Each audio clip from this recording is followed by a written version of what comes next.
Bismillahirrahmanirrahim. Assalamualaikum warahmatullahi wabarakatuh. Innal hamdalillah wassalatu wassalamu ala Rasulillah wa ala alihi wa ashabihi wa mawalah. Wala haula wala quwata illa billah, amma ba'du. Alhamdulillah, ikhwati fillah rahimani wa rahimakumullah. Insyaallah mulai hari ini dan setiap Senin ke depan insyaallah kita akan bersama-sama dan kita akan mengambil faedah dari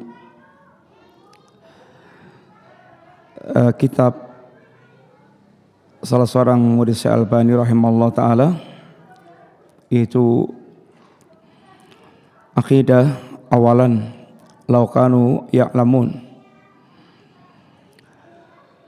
Akidah dulu seandainya mereka mengetahui. Kitab ini ada 4 jilid sesungguhnya, tapi kita akan mengambil dari jilid yang kedua, bagian wasaya Nabi, bagian wasiat-wasiat Rasulullah sallallahu alaihi wasallam. Dan sebelum kita masuk pada beberapa wasiat yang disampaikan Rasulullah sallallahu alaihi wasallam, maka kita akan melihat apa sungguhnya yang menjadikan kewajiban kita terhadap Nabi kita yang mulia sallallahu alaihi wasallam. Kehadiran Rasulullah sallallahu alaihi wasallam ke tengah-tengah kaum muslimin atau ke tengah-tengah manusia itu kenikmatan khusus, kenikmatan yang spesial. Sebagaimana yang Allah Subhanahu wa taala tegaskan tentang keberadaan Nabi kita yang mulia sallallahu alaihi wasallam dalam surat Al-Imran, Allah katakan, laqad mannallahu 'alal mu'minin id ba'atsa fihim rasulan min anfusihim yatlu alaihim ayatihi wa yuzakkihim wa yu'allimuhumul kitaba wal hikmah wa in kanu min qablu lafi dhalalim mubin. Allah katakan dalam ayat tersebut, sungguh Allah telah menganugerahkan kepada kaum mukminin. Apa anugerah Allah kepada kaum mukminin? Dan ini adalah anugerah yang khusus, anugerah yang spesial. Karena kalau tidak demikian, maka semua kehidupan kita adalah anugerah Allah Ta'ala. Kita sehat, kita bisa merasa nikmat, merasakan semua organ tubuh kita. Kita bisa mendapatkan kemudahan dalam melangsungkan kehidupan. Kita di tengah-tengah keluarga, di tengah-tengah kawan. Ini semuanya kenikmatan. Tapi ini kenikmatan umum. Kenikmatan umum. Yang orang bilang kenikmatan dunia. Yang kenikmatan dunia ini Allah berikan kepada siapapun, baik kepada orang Allah cintai atau orang yang tidak Allah cintai, semuanya Allah berikan tentang kenikmatan dunia. Innallaha yu'tid dunya ila man yuhibbu wa man la yuhib wa la yu'tid dina illa man ahab. Allah berikan dunia ini kepada siapapun, baik yang Allah cintai maupun yang tidak Allah cintai. Semuanya Allah bagi tentang dunia. Orang kafir ada yang menjadi penguasa hebat-hebat, kerajaannya luas, kekuasaannya luas, pasukannya kuat. Firaun, Persia, Romawi, itu semuanya adalah kekuasaan. Tapi juga orang-orang mukmin ada yang Allah berikan seperti itu juga. Nabiullah Sulaiman contohnya adalah orang Allah berikan kepadanya kerajaan yang luas, bahkan kerajaan yang tidak ada tandingnya sebelum maupun sesudahnya. Orang kafir ada yang Allah berikan harta yang banyak, Qarun seperti diantaranya. Sebagaimana pula orang yang beriman bertakwa Allah berikan kepada mereka harta yang banyak, seperti diantaranya para sahabat Utsman bin Affan, kemudian Abdurrahman bin Auf. Kalau ulama contohnya diantaranya adalah Al-Imam Ibn Mubarak dan yang lain-lain. Sehingga soal dunia ini kenikmatan tapi sifatnya umum, yang tidak berkaitan dengan kecintaan Allah dan kebencian Allah. Sehingga Allah Subhanahu wa taala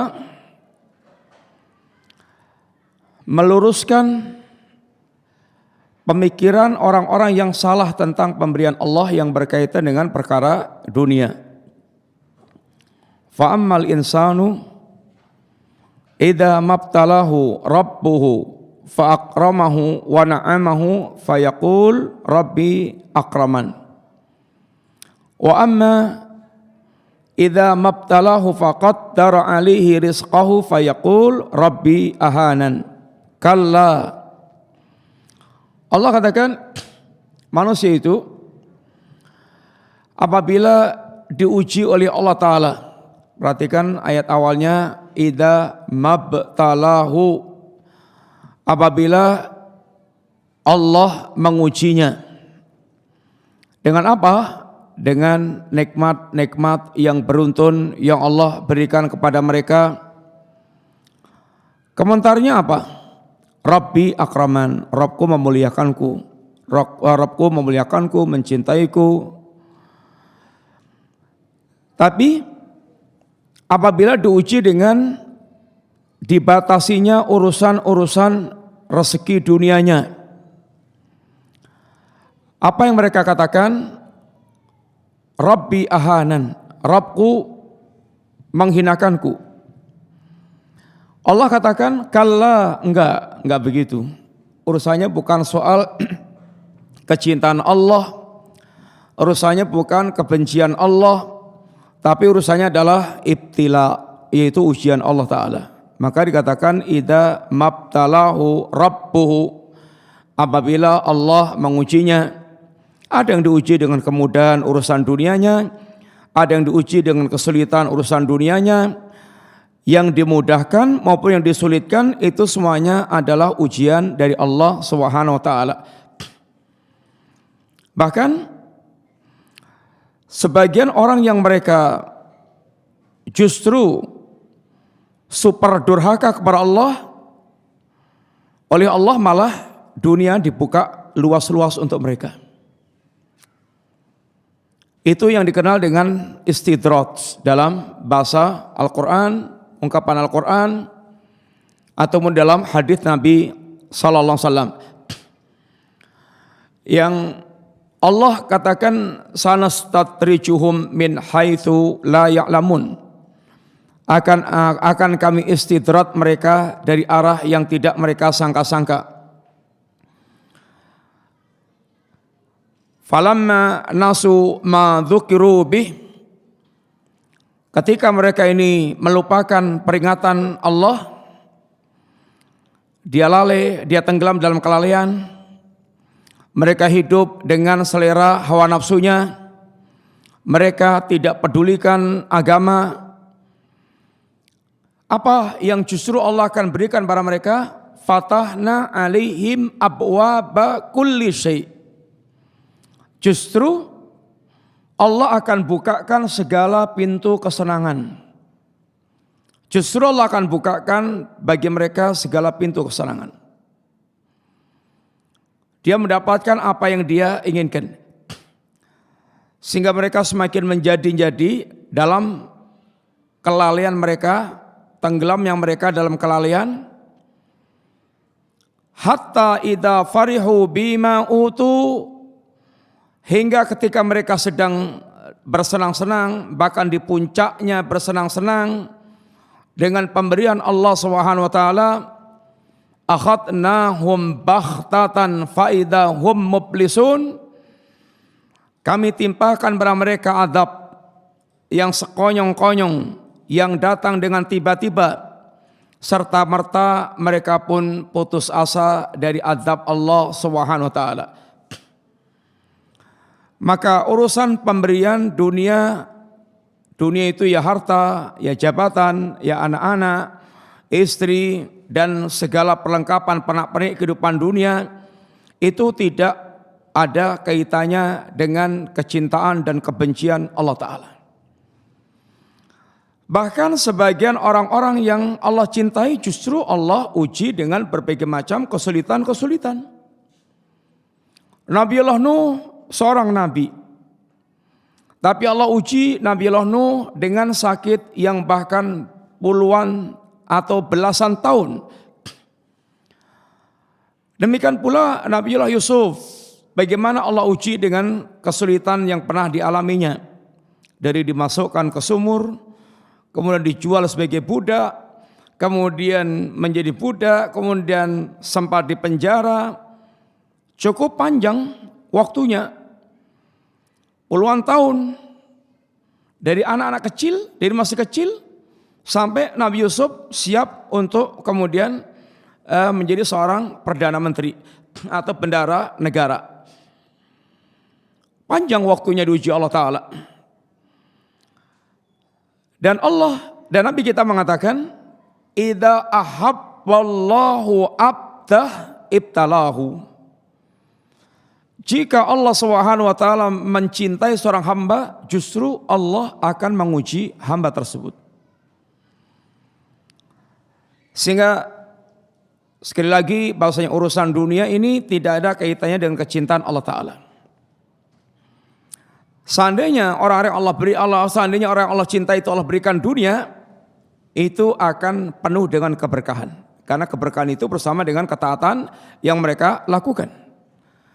Sama-sama Allah berikan dunia kepada orang kafir atau orang muslim yang taat, maka orang yang bertakwa Allah akan berkahi pemberian-pemberian mereka, sehingga harta yang mereka miliki berkah betul, yaitu melahirkan berbagai macam kebaikan-kebaikan. Beda dengan orang-orang kafir, apa yang mereka dapatkan di perkara dunia justru akan menjadi kerusakan dan membuat atau menyebabkan mereka semakin membuat kerusakan di muka bumi.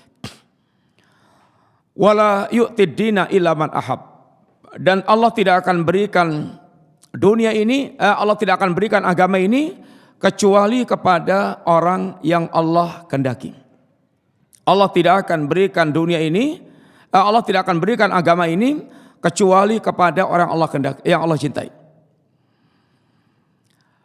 Termasuk diantaranya adalah urusan agama ini adalah diutusnya Rasul. Sehingga Allah katakan, laqad mannallahu 'alal mu'minin. Sungguh Allah telah anugerahkan kepada kaum mukminin. Ini anugerah khusus, anugerah spesial. Apa wujudnya? Idz ba'atsa fihim rasulan.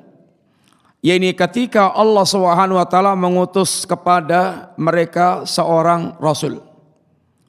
Ketika Allah Subhanahu wa taala mengutus kepada mereka seorang rasul, sehingga kehadiran Rasul ke tengah-tengah umat manusia atau khususnya bagi kaum mukminin itu adalah anugerah yang sangat besar, anugerah khusus, spesial.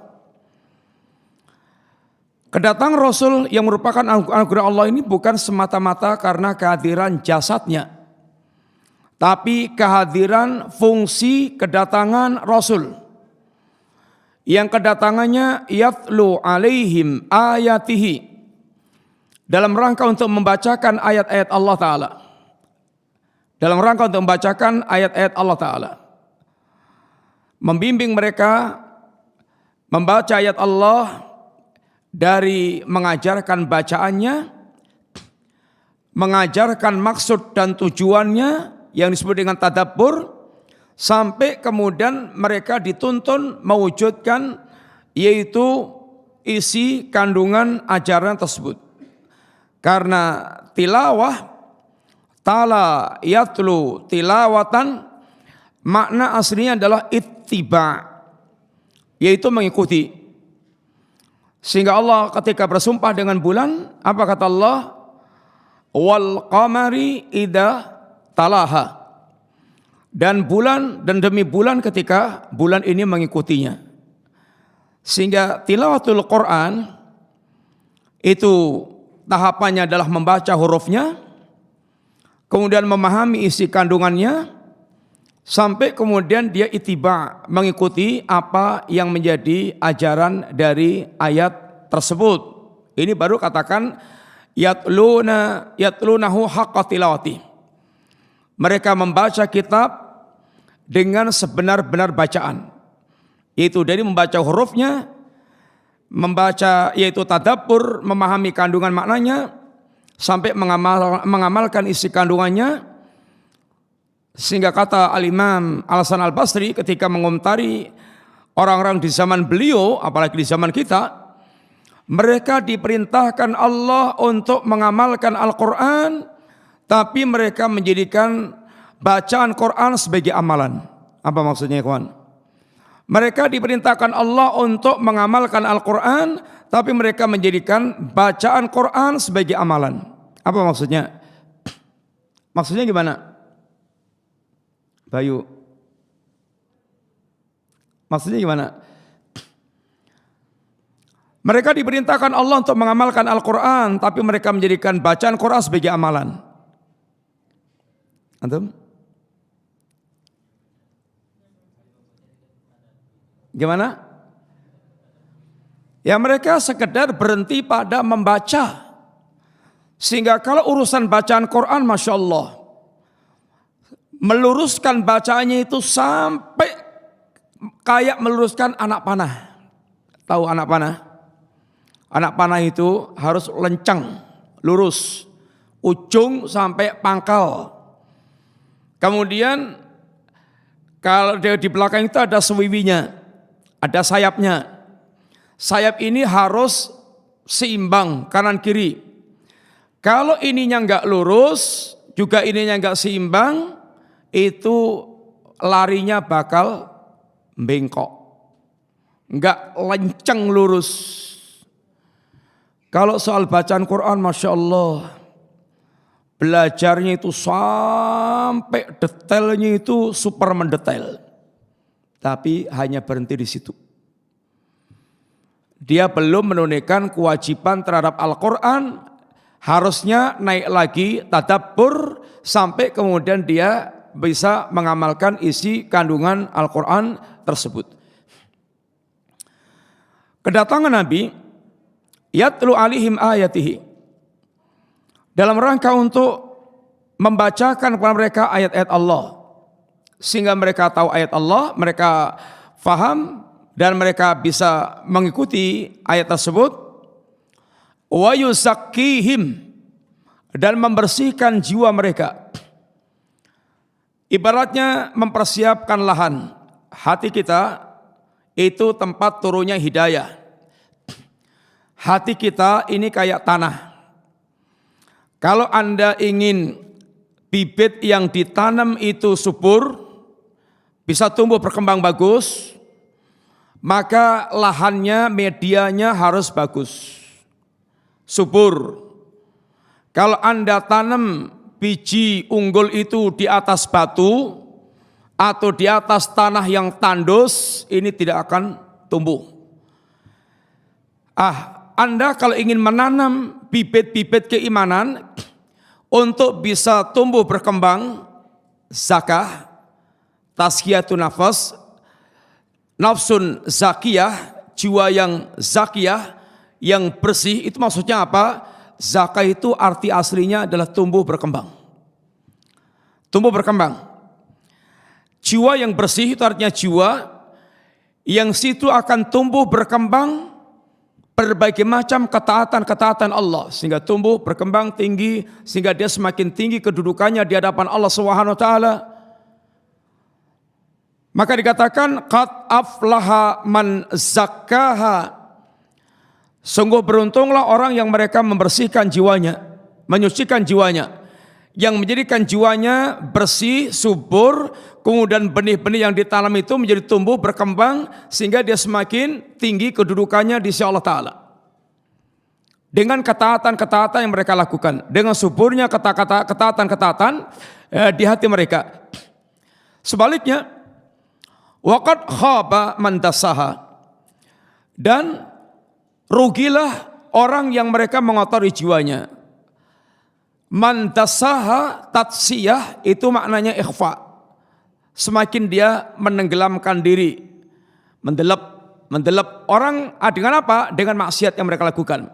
Orang ketika mereka maksiat itu tambah mendelep, tambah turun, tambah ambles, sehingga betul-betul menjadi rendah dan hina, baik di sisi Allah maupun di sisi para hamba Allah, di sisi para manusia.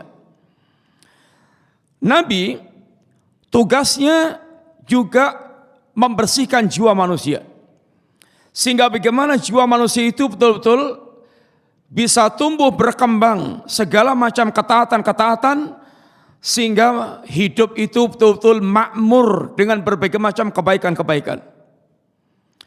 Wa yu'allimuhumul kitaba wal hikmah, dengan cara Nabi mengajarkan Quran, Alkitab, wal hikmah, as-sunnah, mengajarkan Al-Quran dan as-sunnah.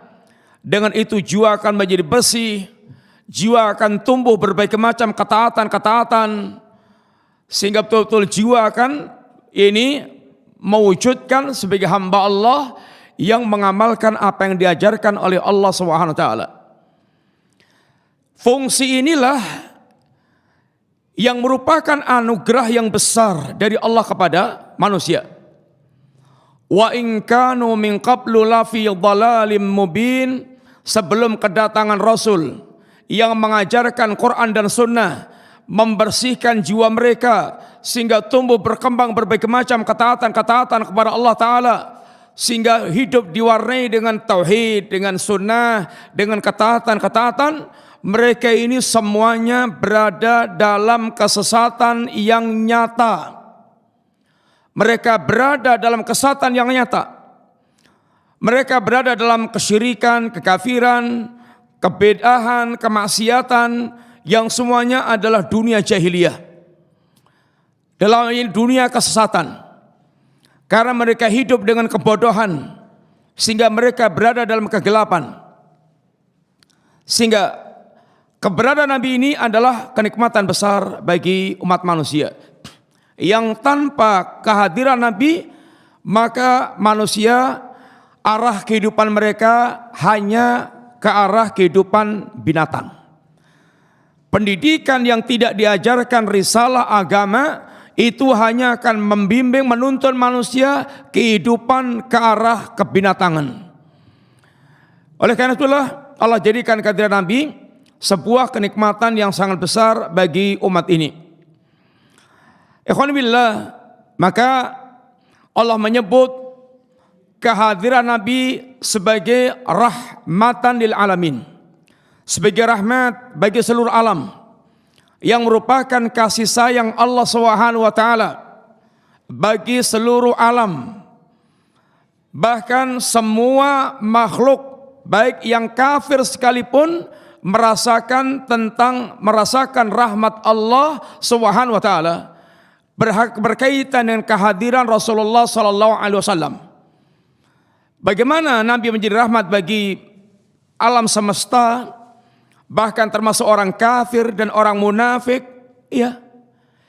Karena ketika Rasulullah sallallahu alaihi wasallam hadir di tengah-tengah mereka, yang jelas Nabi tampil dengan kehidupan yang menyebarkan kasih sayang seluas-luasnya. Kemudian sampai toh ketika Nabi harus memerangi mereka karena kekafirannya, maka dengan diperanginya mereka itu, imam mereka masuk Islam ketika diperangi, kalau mereka mati artinya memperpendek keburukan mereka, sehingga keberadaan Nabi sebagai rahmat. Kalau mereka masuk Islam, ya berarti mereka mendapatkan rahmat yang lebih khusus lagi, rahmat spesial, yaitu rahmat hidayah, dan untuk hidayah. Ini orang kafir ketika mereka bersama dengan Rasulullah SAW, imam mereka hidup damai dengan Nabi, yang Nabi menyebar rahmat kepada siapapun, mereka akan merasakan rahmat Allah. Atau ketika mereka harus perang dengan Nabi, maka perangnya Nabi membawa rahmat buat mereka, imam mereka terbunuh sehingga kejahatan itu diperpendek, atau mereka masuk Islam dan mereka mendapatkan hidayah Allah SWT, rahmat dan untuk hidayah Allah SWT. Atau Nabi rahmatan lil alamin seperti bentuknya obat. Obat itu tetap obat, mau diminum mau enggak diminum tetap obat. Yang meminum berarti dia memanfaatkan obat itu, yang tidak meminum berarti dia tidak memanfaatkan obat tersebut. Wa ma arsalnaka illa rahmatan lil alamin, dan tidaklah kami utus kalian kecuali sebagai rahmat bagi seluruh alam. Siapapun mereka mendapatkan rahmat Allah Ta'ala sampai binatang. Karena Nabi mengajarkan akhlak yang benar walaupun kepada binatang. Innallaha katabal ihsana ala kulli syai'. Sesungguhnya Allah Subhanahu wa taala telah menetapkan, telah mewajibkan berbuat ihsan kepada segala sesuatu, sampai tak kepada binatang. Sehingga Nabi katakan, wa idza qataltum fa ahsinul qitlah wa idza dabahtum fa ahsinu dzibha. Kalau kalian membunuh binatang, menyembelih binatang, maka perbaguslah cara Anda menyembelih. Kalau Anda kalau Anda membunuh, perbaguslah cara membunuh. Kalau Anda menyembelih, perbaguslah cara menyembelih, yaitu binatang. Ini adalah bentuk ihsan yang Allah ajarkan atau yang Nabi ajarkan pada kita, termasuk diantaranya kepada binatang. Oleh karena itulah, ketika ada seorang sahabat yang mengatakan, ada seorang wanita yang Nabi katakan, udzibat imra'atun fil hirah. Ada seorang wanita yang diazab oleh Allah dengan sebab kucing. Gara-gara kucing dia diazab oleh Allah Ta'ala. Kenapa? Dia sajanah. Dia penjara kucing itu, dia kurung kucing itu tanpa dia kasih makan. Seandainya dia kurung tapi dia kasih makan, kucing akan hidup. Atau seandainya dia lepas, walaupun dia nggak kasih makan, kucing akan cari makan sendiri. Tapi ketika dia kurung, tidak dia kasih makan, maka kucing mati gara-gara kejamnya orang tersebut. Dan ini adalah akhlak yang buruk. Dan Nabi pun katakan, udzibat imra'atun fil hirrah, wanita ini diazab oleh Allah dengan sebab kucing yang dia melakukan dengan cara yang buruk. Apalagi kepada manusia yang terbebankan taklif. Rasulullah SAW bagaimana digambarkan oleh Allah sifat-sifat yang sangat utama pada diri Nabi berkaitan dengan umat ini. Apa kata Allah? Laqad ja'akum rasulun min anfusikum azizun alaihi ma'anittum harisun alaikum bil mu'minina raufur rahim. Allah katakan, laqad ja'akum, telah datang pada kalian, Rasulun min anfusikum, seorang rasul yang berasal dari jenis kalian, yakni jenis manusia. Bicara dengan bahasa yang difahami, memiliki perasaan seperti semua manusia memiliki perasaan, ya marah, ya senang, ya lapar, ya haus, ya capek. Semua yang dirasakan manusia dia rasakan, sehingga tidak akan ada alasan untuk tidak bisa meneladani Rasulullah sallallahu alaihi wasallam. Enggak ada alasan untuk dia tidak bisa mencontoh Nabi. Bahasanya difahami, perasaannya sama dengan mereka, tingkah lakunya menjiwai semua apa yang dijiwai manusia. Yang Nabi ini kedatangannya satu sifatnya bagaimana kata Allah, azizun alihi ma'anittum. Nabi itu orangnya sangat perasaan sekali. Apa yang membuat kalian berat itu sangat berat bagi Nabi. Menunjukkan ada hubungan yang sangat kuat antara Nabi dengan umatnya atau dengan manusia, memiliki perasaan yang tinggi. Apa yang menyusahkan manusia, Nabi sangat berat rasanya itu. Oleh karena itulah, seandainya Nabi dihadapkan dengan dua pilihan, sama-sama boleh, Nabi akan memilih yang paling ringan demi umatnya. Sehingga Nabi sering mengungkapkan kalimat-kalimat, lau an asyqa ala ummati, seandainya tidak memberatkan umatku, aku akan perintahkan umatku begini dan begini. Tapi Nabi sayang, Nabi sangat perasaan dengan umatnya. Nabi enggak ingin ada hal-hal yang memberatkan untuk umatnya. Ini menunjukkan tentang Nabi memiliki perasaan yang sangat luar biasa. Kemudian harisun alaikum. Nabi itu sangat semangat upaya beliau untuk tersebarnya hidayah. Bagaimana setiap manusia, setiap orang itu bisa mendengar dan sampai hidayah kepada mereka, sehingga betul-betul mereka bisa hidup di atas hidayah Allah SWT. Untuk sampainya hidayah kepada manusia seperti ini, itu Nabi al-out, Nabi berkorban apapun demi sampainya hidayah kepada manusia. Dan Nabi tanggung segala resikonya dalam upaya menyebarkan hidayah tersebut. Dan ini bentuk kasih sayang Nabi yang sangat besar, yang paling besar. Sehingga Nabi layak untuk kita utamakan di atas orang tua kita, bahkan diri kita sendiri. Maka Allah katakan, an-nabiyyu aula bil mu'minina min anfusikum, bil mu'minina min anfusihim. Nabi itu harus lebih diutamakan dibandingkan dengan diri-diri orang mukmin itu sendiri. Karena jasanya Rasulullah SAW adalah dunia akhirat. Antum lihat sepak terjang dakwah Nabi semenjak di Makkah 13 tahun. Bagaimana usaha Nabi untuk menawarkan hidayah kepada orang per orang, kelompok per kelompok, rumah ke rumah. Nabi seperti seorang sales yang datang untuk menawarkan sesuatu dengan segala kesempurnaan yang Nabi bawa.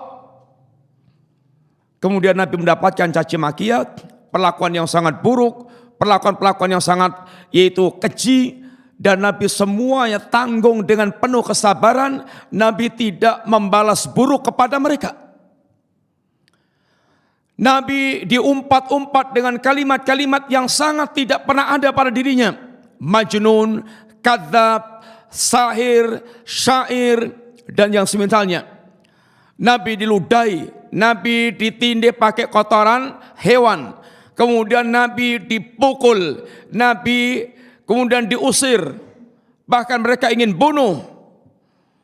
Dan ketika Nabi ke Taif, karena terasa di Makkah sudah enggak ada lagi tempat untuk bisa berdakwah, harapannya ke Taif, mereka menyambut dakwah Nabi. Di Taif ternyata mereka justru diperlakukan dengan sangat buruk. Tokoh-tokoh mereka bersepakat untuk mengusir Nabi, bahkan semua orang kampung dikumpulkan untuk mengusir Nabi dengan cara mau yang bisa mentung-mentung, yang berengkolang-berengkolang sampai bercucuran darah dari Nabi SAW.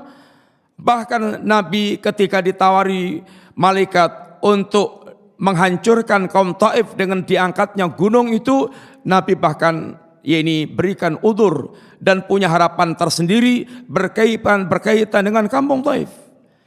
Ini semangatnya Nabi dalam menyampaikan hidayah. Ini demi sampainya hidayah kepada manusia. Ini demi sampainya hidayah kepada manusia. Nabi rela tanggung semua apapun yang menimpa dirinya tanpa balas dendam. Tanpa balas dendam. Nabi sangat pemaaf, baik semasa di Mekah maupun di Madinah. Di Madinah mendapatkan pelakuan-pelakuan yang buruk dari orang Yahudi, dari orang-orang ini Yahudi khususnya, tapi semuanya Nabi hadapi dengan penuh kesabaran. Sampai ketika Nabi mendapatkan Fathul Makkah, ibaratnya kekuasaan total di tangan Nabi. Tapi apa yang kemudian Nabi bisa berikan kepada orang-orang Quraisy? Kata Nabi, yang boyangan mereka boleh jadi hari itu akan terjadi pembantaian besar-besaran, tapi yang terjadi bahkan Yaumul Marhamah, hari kasih sayang. Nabi katakan pada mereka, idhabu wa antum tulaqa, silahkan kalian pergi, kalian bebas, tidak menanggung apapun resiko. Kalau melihat permusuhan mereka dulu, mereka begitu sangat sengitnya memusuhi Nabi, tapi Nabi pemaaf. Di puncak kekuasaannya, Nabi bisa melakukan apapun yang akan Nabi inginkan, tapi Nabi katakan pada mereka, idhabu wa antum tulaqa, sebagai bentuk pemaafan Rasulullah kepada mereka. Demikian ikhwan yang kita sampaikan pada sore hari ini, mudah-mudahan manfaat. Insyaallah kita lanjutkan pada pembahasan akan datang bila kalau bisa jamnya diajukan 4:30.